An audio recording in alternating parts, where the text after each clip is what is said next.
कल Bhojpuri award show था कोलकाता में, जहां भोजपुरी के ऑलमोस्ट सभी कलाकार गए हुए थे पवन सिंह को छोड़ के। अब सवाल ये भी है कि पवन सिंह इस अवार्ड शो में क्यों नहीं गए। आपके सारे सवालों का जवाब इस वीडियो में दे दिया जाएगा और साथ ही आप ये भी जानेंगे कौन सा अवार्ड किस एक्टर को मिला। सबसे पहले तो आप सभी को बता दें, इस अवार्ड शो में जितने भी अवार्ड दिए गए, चाहे वो बेस्ट सिंगर का हो, बेस्ट एक्टर का हो या फिर और भी जितने अवार्ड थे, सारे के सारे गोविंदा सर के हाथों डिस्ट्रीब्यूट किए गए। खेसारी लाल यादव गोविंदा को अपना गुरु मानते हैं और कहते हैं कि मैंने जितना भी एक्टिंग या फिर डांस सीखा है वो सब मैंने गोविंदा सर को देख देख के सीखा है। और इसी बीच इन दोनों का एक शानदार वाला डांस भी देखने को मिला स्टेज पे।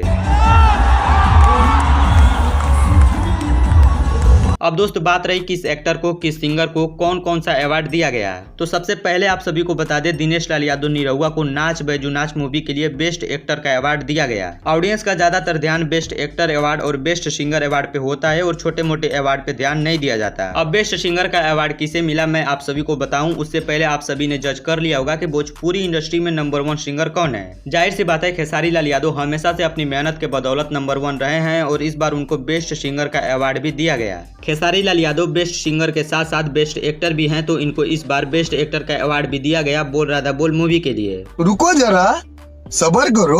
अब यहाँ पे बहुत लोग का कहना है कि अगर पवन सिंह इस अवार्ड शो में गए होते तो बेस्ट सिंगर का अवार्ड पवन सिंह को मिल जाता। तो आप सभी की जानकारी के लिए मैं बता दूं, अगर कोई अवार्ड किसी सिंगर के लिए है या फिर कोई एक्टर के लिए है और वो उस टाइम वहाँ पे उपस्थित नहीं है तो उसका अवार्ड किसी और को नहीं दिया जाता है, उसका अवार्ड रख दिया जाता है और बाद में उसका अवार्ड उसी को दे दिया जाता है। अब कुछ लोग ये भी कह रहे हैं कि पवन सिंह शेर हैं और हमेशा अकेले रहते हैं। पवन सिंह को पहले से पता था कि उनको कोई भी अवार्ड नहीं मिलने वाला है, क्योंकि एक्टिंग तो उनको आती नहीं है, एक्टिंग के नाम पे सिर्फ चिल्लाते हैं। रहा बात गाने का, तो गाना ऐसा गाते हैं, जी के काट लो या भाभी जी के चाट लो। अब आप ही बताइए, इस गाने को सुनने के बाद अवार्ड देने वाला शर्मा नहीं जाएगा?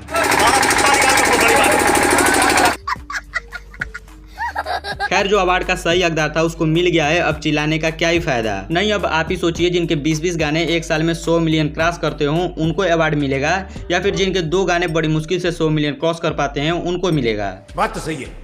अवार्ड उनको मिलेगा जो अपने गाने से भोजपुरी को वर्ल्ड लेवल पे रिप्रेजेंट करते हैं, या फिर उनको मिलेगा जो भोजपुरी को शर्मसार करते हैं। जी के काट लो या भाभी जी के चाट लो। अवार्ड उनको मिलेगा जो भोजपुरी को बदलने के लिए दिन रात मेहनत करते हैं और कुछ नया क्रिएट करने की सोचते हैं, या फिर उनको मिलेगा जो जब मन तब लाइव में आके स्टेज पे आके गाली देते हैं। सोशल मीडिया पे आके चिल्लाने से कोई बेस्ट सिंगर बेस्ट एक्टर नहीं बन जाता, उसके लिए मेहनत करना पड़ता है, दारू पीना छोड़ना पड़ता है। बाकी आप सभी का क्या राय है इस अवार्ड शो को लेके कमेंट बॉक्स में जरूर बताइएगा। मैं मिलता हूँ आपसे अगली वीडियो में। वीडियो देखने के लिए आप सभी का बहुत बहुत धन्यवाद।